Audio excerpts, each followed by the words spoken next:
Hola, buen día a todos. Bueno, vamos a revisar justamente toda la conformación externa en cuanto a hemisferios cerebrales se refiere. Vamos a tratar de ver los puntos más importantes abordados en laboratorio y por supuesto quizás los puntos más relevantes que su guía de práctica les muestra.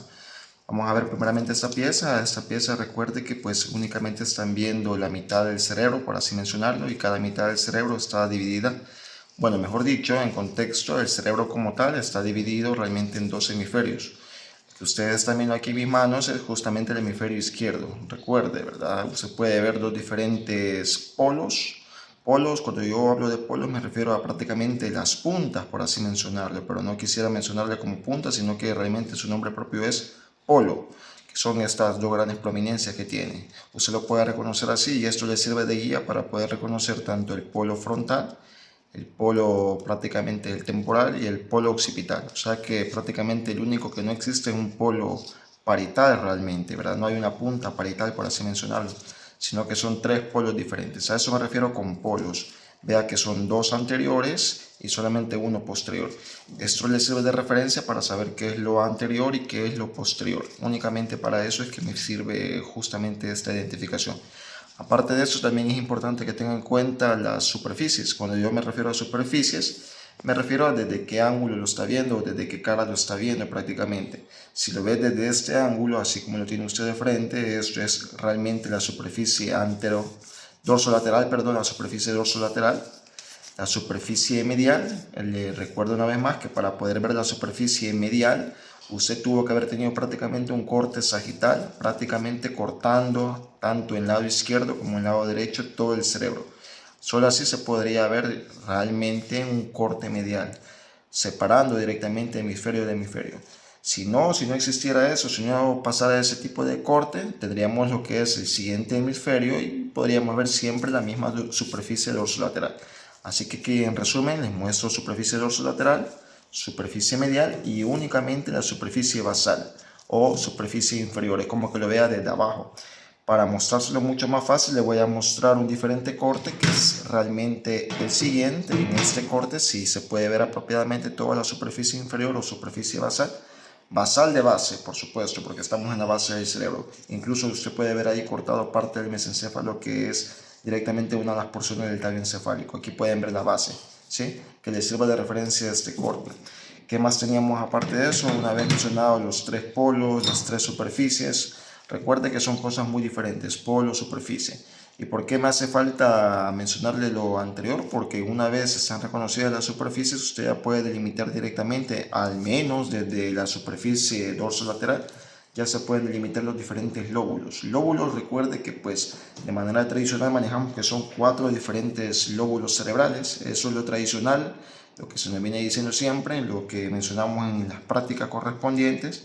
Pero recuerde que pues son los siguientes 4: el lóbulo frontal, que es prácticamente toda la zona que yo tengo con mi guante, aquí en esta zona es lóbulo frontal, siempre por delante, recuerde, lóbulo parietal, lóbulo temporal y lóbulo occipital, ¿sí? Para eso quiero ser un poco claro y mencionar también, como lo habíamos repetido una y otra vez, que hay límites anatómicos específicos o superficiales para que usted pueda delimitar adecuadamente todos esos lóbulos que acabo de mencionar. Unos más que otros, por supuesto, y son los siguientes. Si usted puede localizar esta línea es justamente el surco central. El surco central es el área perfecta, o mejor dicho, la topografía perfecta, para que usted pueda identificar fácilmente por delante o anterior al surco central, que es este, le repito. Hay que dejar bien claro que acá donde estoy pasando los palillos, ya sea esto, ya sea esto, ya sea esto, ya sea esto, donde yo paso el palillo y prácticamente se profundiza, eso es un surco. Y toda la superficie lisa que usted puede ver ahí con diferente color, es más, le muestro para que se me haga mucho más fácil esta aplicación, le muestro prácticamente este hemisferio coloreado, donde ustedes pueden ver cada uno de esos colores representa un giro totalmente diferente uno con respecto al otro. Lo que ve en cada color diferente es un giro y por supuesto las líneas que están separando los diferentes giros son surcos. Hay que tener bien claro que no es lo mismo, por supuesto. Entonces regresamos a esa parte donde usted puede ver justamente este surco central. Este es básico que usted sepa reconocerlo en el modelo real, en el modelo que no está coloreado. Regresando a esta pieza, surco central, Todo lo que va a tener adelante el surco central, por supuesto, entonces va a ser el lóbulo frontal. Todo lo que está posterior, o sea, después de esta línea, o surco central, toda esa zona ya es lóbulo parietal directamente. No toda hasta el tope, por así mencionarlo, hasta lo más posterior, falta todavía un lóbulo que nos falta delimitar. Y el otro surco que nos ayuda a delimitar perfectamente esos lóbulos es este surco lateral. ¿Sí? Este surco lateral yo le sugiero que lo tenga siempre presente con esos nombres porque es mucho más fácil que le dé referencia en cuanto a la dirección que esté mencionando o a lo cual quiera hacer referencia. Entonces este surco, usted vea qué tan largo es, surco lateral, él ayuda a dividir prácticamente. Ya si usted localiza el surco lateral, que es todo este, y el surco central, que es este, ya usted puede dividir fácilmente el lóbulo frontal, el lóbulo parietal, y por supuesto, separando el lóbulo frontal y al parietal, usted ya puede separar el lóbulo temporal que se encuentra justo por debajo de ese surco lateral, ¿sí? Así que pues ahí están los tres lóbulos que usted puede identificar de manera plena una vez identificados principalmente esos dos surcos. Ya vio por supuesto que el surco central no es el único surco, hay varios más en el cerebro, pero para fines o propósitos de la práctica realmente lo que hemos enfocado, estos son los surcos que más relevancia nos van a dar para poder identificar los diferentes lóbulos cerebrales. El que nos hace falta identificar es el lóbulo occipital. El lóbulo occipital es básico que usted sepa identificar esta pequeña estructura, esta muesca preoccipital, que siempre tiene que identificar en la superficie dorsolateral, esta pequeña muesca preoccipital.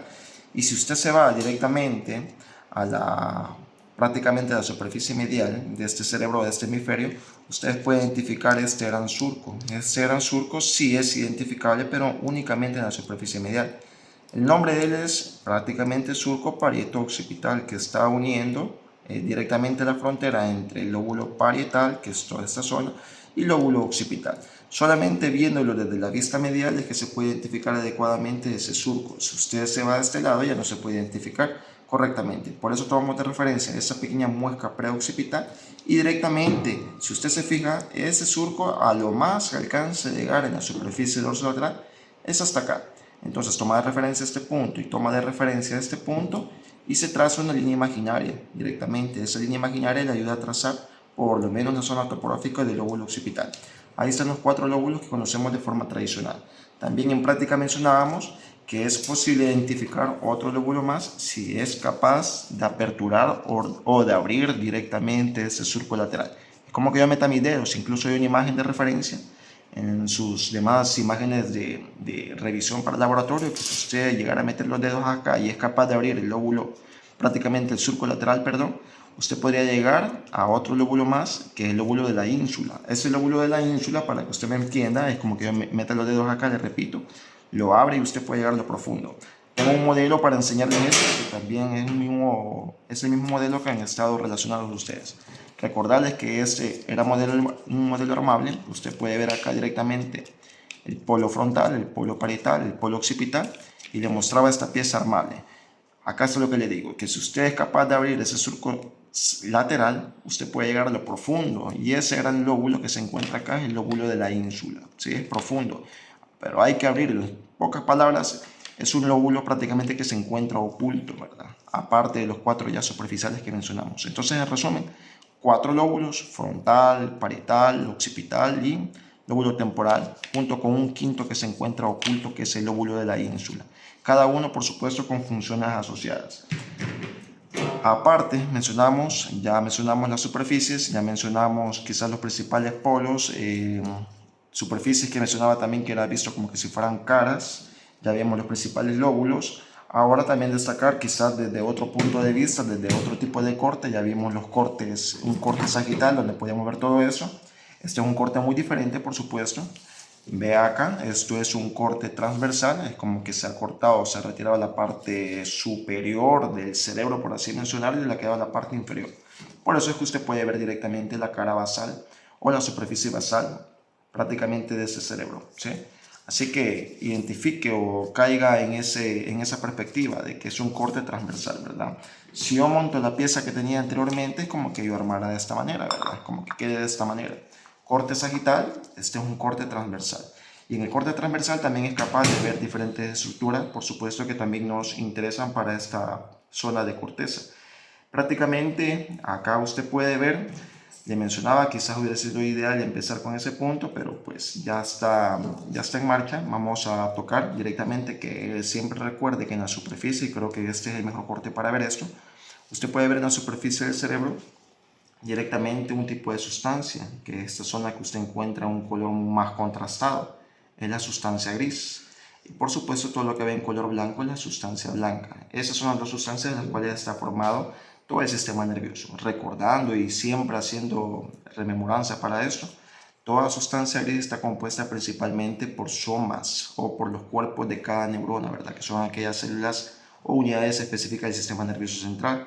Entonces usted puede ver directamente la sustancia gris es un cúmulo prácticamente de somas o de cuerpos de cada neurona. Y cada vez que usted ve sustancia blanca es como que esté viendo todos los axones. Axones que por supuesto se encuentran totalmente mielinizados. Y es esta mielina la que le da realmente esta coloración. Esa sustancia blanca tiene que imaginársela como que está pasando hacia todas direcciones, ¿verdad? Son direcciones que van hacia arriba, en forma vertical, de arriba hacia abajo, de abajo hacia arriba, de hemisferio a hemisferio. Entonces están corriendo en todas direcciones esos axones prácticamente de cada una de las neuronas. También mencionamos que aparte de esta sustancia gris que se encuentra periféricamente, al centro también pueden encontrar pequeños grupos de sustancia gris que se llaman núcleos basales. Estos núcleos basales antes eran llamados frecuentemente ganglios basales, pero no es lo correcto porque realmente no es que se encuentren periféricamente, sino que en el sistema nervioso central propiamente, así que son llamados núcleos basales. Usted puede encontrar estas figuras, las que están en color azul. Esas tres estructuras en azul, cada uno por separado tiene su propio nombre, por decirle algo. Este es el globo pálido medial, este es el globo pálido lateral, este es el putamen, globo pálido lateral, globo pálido medial. Acá entonces usted puede delimitar en otros modelos a escala, acá como hemos montado, usted puede llegar a encontrar una sola estructura que represente los dos globos pálidos o al putamen, pero en esta que usted ve tres, puede encontrar cada uno de separados como lo acabo de mencionar. Total, que si usted junta prácticamente el putamen con los dos globos pálidos, usted está hablando que usted conforma el núcleo lenticular o núcleo lenticulado, que es un núcleo basal que justamente está enunciado directamente en su manual. Puede ver entonces eso. Núcleo lenticular es todo lo azul, básicamente lo que estamos viendo aquí. Es la unión del putamen con los dos globos pálidos. Me hace falta un núcleo basal extra que usualmente es un poco más olvidado porque queda un poco más lateralizado, pero es esta banda que ustedes ven en color beige. Está representando también sustancia gris, que por supuesto su nombre es claustro. Este es otro núcleo basal más, el claustro, que nos hace falta también ver, es directamente el núcleo caudado. El núcleo caudado, recordando, el núcleo caudado es prácticamente una estructura tridimensional, es como que esté pasando en una forma de arco hacia atrás. Esta es la cabeza, por acá va el cuerpo tridimensionalmente y siempre empieza a rodear la gran estructura que se llama tálamo. Estos son los dos tálamos, recuerde que siempre son estructuras bilaterales, la cabeza o del núcleo caudado, bilaterales, y usted puede encontrar estas estructuras. Son espacios, recuerde que son espacios realmente, ¿verdad? Esto es lo que conocemos con el nombre de los ventrículos laterales. Específicamente ventrículos laterales. El tercer ventrículo está hasta por debajo de ellos, no se puede visualizar adecuadamente en este corte. También es interesante o es necesario remarcar que usted ve esta sustancia blanca y esta sustancia blanca también está prácticamente haciendo diferentes estructuras están pasando en sus diferentes direcciones. Un ejemplo de esto es las cápsulas. Un ejemplo de esto preciso, la cápsula interna. Cápsula interna es todo este espacio que estoy señalando directamente con el palillo. Cápsula interna, ¿sí? Cápsula externa, ¿sí? Fíjese, la cápsula externa es directamente entre el núcleo lenticular y el claustro, cápsula externa. Hay una más, todavía una más externa aún, se puede llegar a confundir con ese nombre, pero la más externa de todas realmente es llamada cápsula extrema. Recuerde que esas cápsulas son diferentes caminos de acciones que están pasando de un lado a otro, ¿verdad? Prácticamente comunicando superior con inferior. La que requiere mayor atención, quizás por su importancia, es la cápsula interna. Esta cápsula interna reconoce de tres diferentes partes. Recuerde que todo esto es anterior, esto es posterior. Usted puede encontrar un brazo anterior, que es toda esta estructura alargada, brazo anterior, brazo posterior de la cápsula interna, y el lugar donde se juntan ambos brazos, tanto el anterior como el posterior, es llamado rodilla de la cápsula interna. Hay otra estructura que también se llama rodilla, que es la rodilla del cuerpo calloso, ya la vamos a mostrar. Pero recuerde, cápsula interna. Es sumamente importante esta pieza, la cápsula interna, específicamente el brazo posterior, porque en el brazo posterior están pasando los axones de tractos que están subiendo o bajando, ¿verdad? Los tractos descendentes, como por ejemplo el tracto córtico-espinal, el tracto córtico-nuclear, y vías ascendentes, como por ejemplo el tracto espinotalámico, ¿verdad? Entonces es una vía prácticamente de doble carril, por así mencionarlo, para que usted me entienda mucho más fácil.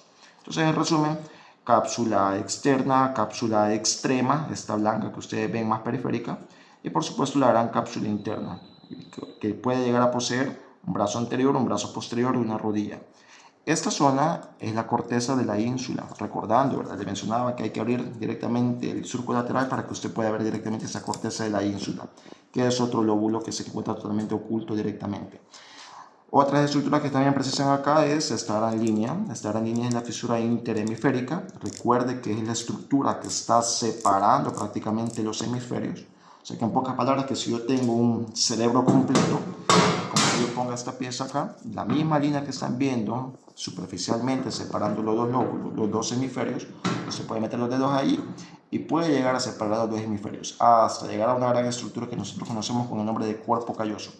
El cuerpo calloso está en esta pieza, se puede ver fácilmente, igualmente en ambas, pero para que usted tenga perspectiva de eso, si le ponía el modelo armado de esta manera, un corte sagital y este corte transversal, directamente el cuerpo calloso es la estructura, si ya mencionamos que es la estructura que está separando, dividiendo en dos hemisferios del cerebro, el cuerpo calloso es la estructura que está uniendo los dos hemisferios. Este es el cuerpo calloso, toda esta estructura, ¿sí? El cuerpo calloso también tiene tres diferentes partes, una rodilla que está anterior, que es esta punta o este polo anterior, para que usted me entienda mucho más fácil, rodilla, ¿sí? Todo esto es cuerpo tronco y esta zona se llama esplenio o rodete. La rodilla se puede visualizar en el corte transversal acá, ubicadamente justo en este punto, ¿sí? Para que usted me entienda, es como quedar justamente, totalmente coincidente esta zona con esta zona, ¿sí? Y esta zona con esta zona directamente, donde usted ya puede llegar a ubicar la zona del esplenio y la zona del rodete. Esta zona que me está indicando la superficie intermedia o la parte intermedia de este cuerpo calloso, no es necesariamente esta.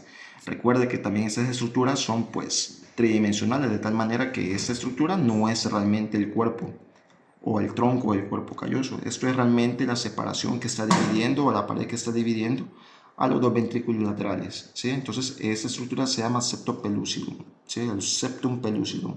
Lo va a encontrar con ese nombre, es un poco extraño el nombre por así mencionarlo, pero es realmente ¿verdad? Así que el cuerpo del cuerpo calloso o el tronco del cuerpo calloso no está localizado justamente en esta visualización, no es adecuadamente. Tendría que estar pasando un arco mucho más arriba, mucho más superior, para que usted pueda llegar a encontrar directamente esta zona del cuerpo calloso que nos hace falta. De momento sería únicamente esta estructura con respecto. El corte que nos hace falta visualizar es directamente este, es un corte frontal, un corte coronal, prácticamente para que usted lo entienda mucho mejor, ¿sí? Ya estaba armado estos dos modelos. Lo que me falta armar es el tercer corte, que como que usted lo haya hecho de esta manera, ¿sí? Para que usted pueda ver. Lo que está de más acá es el tallo encefálico, por supuesto que está anexado, pero para que me entienda, como que lo vea de esta manera, para que usted interprete adecuadamente. Esto es la corteza cerebral y usted puede ver directamente el corte. Lo mismo que acabamos de ver en el modelo transversal, usted lo puede ver en el modelo coronal. Ahí usted puede ver los principales núcleos basales, el claustro, la cápsula extrema, la cápsula externa, la cápsula interna, que sería todo esto, por supuesto, ¿sí? Usted puede llegar a encontrar también las estructuras que estábamos viendo en referencia a la sustancia gris en la periferia, la sustancia blanca, y usted puede ver. Y esa disposición sí, aquí está el septum pellucidum que ya mencionábamos donde se encontraba, y aquí sí se puede ver directamente el tronco del cuerpo calloso, que es la gran estructura que está pasando superiormente, ¿sí? Toda esta estructura, ¿sí? Tronco o cuerpo del cuerpo calloso. Ahí están los dos ventrículos laterales separados por un septum pellucidum, ¿sí? Esto es el tercer ventrículo que le decía que no se visualizaba correctamente en otros esquemas, porque no era el corte adecuado para poder ver eso. Aquí se puede ver fácilmente el tercer ventrículo. Y ahí está el tallo encefálico, como le mencionaba, ¿sí? En cuanto a principales giros de la superficie dorsolateral, usted puede llegar a ver, le mostraba la diferencia entre surcos, giros. Ya mencionamos quizás los más relevantes: el surco central, que es el que más nos interesaba para poder separar los lóbulos, el surco lateral, ¿sí? Esos dos principales, pero por supuesto está lleno de surcos. No hace falta mencionar los demás porque no vamos a entrar a mencionarlos todos. Quizá algunos más relevantes: el surco precentral, ¿sí? Hay un surco precentral y hay un surco postcentral que se descontinúa. Es bien difícil identificar el surco postcentral, ¿sí? De los giros, y los giros sí son sumamente relevantes, pues porque nos funcionan para identificar qué zonas prácticamente de todas las habilidades que el cerebro tiene para interpretar en cuanto al cuerpo, ahí se encuentran directamente localizadas. Este es el hemisferio izquierdo, le mencionaba, usualmente es el hemisferio dominante, por eso usted puede llegar a encontrar dos principales giros, como por supuesto el giro precentral, que es este, antes del surco central. Su punto de referencia es el surco central. Si encuentra el surco central, el giro que está antes del surco es el giro precentral. Se conoce porque funcionalmente allí se encuentra ubicada el área de Brodmann, que es con respecto al área número 4. Esa área funcional es directamente representativa de la corteza motora primaria. Es importante reconocerlo con el apellido de primario porque hay zonas secundarias también o de asociación que le ayudan a la primaria, pero no necesariamente se van a ubicar directamente en ese giro. Y el surco que encuentran posterior al surco, el giro que encuentran posterior, perdón, al surco central, este es el surco central, todo este va a ser el giro poscentral. Todo lo contrario al precentral. Si el precentral mencionábamos que adentro de ella se ubica directamente, funcionalmente, el área de corteza motora primaria, aquí se encuentra el área sensitiva primaria. Sumamente esencial. ¿Por qué? Porque en la corteza motora primaria del giro precentral, ahí inician o ahí están ubicadas las primeras neuronas de toda la vía piramidal, ¿verdad? O de la vía motora, por así mencionarlo. Ahí empieza, ahí se encuentra. Y todo lo contrario es en la vía sensitiva, donde finalmente han llegado los axones o aquellas radiaciones de la tercera neurona de la vía sensitiva. O sea, si aquí empieza el camino motor, aquí termina la vía sensitiva. Recordar eso es sumamente relevante. Luego los principales giros que quizás destacan por cada superficie, ¿verdad? Usted puede ver fácilmente, hay que guiarse con los lóbulos. Lóbulo, por ejemplo, el lóbulo temporal superior, el temporal medio, el temporal inferior. Igualmente con el frontal superior, el frontal medio, el frontal inferior. En este frontal inferior es importante reconocer sobre todo el inferior para que usted pueda reconocer tres porciones diferentes, como que el giro frontal inferior se dividiera en tres porciones diferentes. Un área que se denomina área opercular, un área triangular, que es esta que se encuentra con una punta, una semipunta por así mencionarlo, ¿sí? Y directamente el orbitario. De estas dos zonas son las que más se realzan, tanto la opercular como la triangular, porque en estas zonas, en estas dos pequeñas porciones, se ubica directamente el área de Broca, que es justamente el área de corteza que es ocupada para las funciones motoras del habla, para que usted pueda hablar adecuadamente. Por estas regiones se ubica directamente la región o el área de corteza auditiva primaria, por supuesto, para que sea mucho más sencillo llegar a esa función. Y toda la zona occipital, específicamente entre el surco parieto-occipital y el surco calcarino, toda esta región es conocida porque ahí se encuentra el área visual primaria. Recuerde que esos son los principales que destacan por cada una de las caras. Igualmente el giro del cíngulo que está rodeando prácticamente el cuerpo calloso. Esto es el cuerpo calloso, yo mencionaba. Esto es el tálamo, esto es el hipotálamo, ¿sí? Todas estas zonas son sumamente relevantes. Esto es el fornix, que es una estructura bastante compleja, por así mencionarlo. Un giro importante de la superficie basal es directamente el giro parahipocampal, que cuando llega acá prácticamente se transforma en dos puntas, que es la que le voy a mostrar a continuación. Todo esto es el giro parahipocampal y en estas pequeñas cunitas aquí se gira para formar el uncus, ¿sí? Que son estas puntitas que usted puede ver. Que es importante la superficie basal porque ahí puede ver, en otro modelo mucho más sencillo, ahí usted puede ver formado directamente, este es el anterior, esto es posterior. Ahí usted puede ver directamente ubicados los dos principales nervios craneales que se ubican en la base del cerebro, como por ejemplo el nervio olfatorio y los nervios ópticos, ¿sí? Esto es lo importante y realmente lo más destacado de la práctica. Quizá nos falta una pieza más, sería esta, en la cual usted puede ver directamente una zona que se ha arrancado, para que usted me entienda, se ha profundizado. Ahí se puede ver parte de la corteza de la ínsula, lo que mostrábamos que se encuentra bien a lo profundo, prácticamente el surco lateral. Y estas estructuras, donde usted puede ver estos pequeños giros que se encuentran acá, son llamados giros transversos que se ubican directamente en el giro temporal superior. esos giros transversos o de Herschel, usted lo va a ver con ese nombre, es un apellido realmente, Herschel, H-S-C-H-L.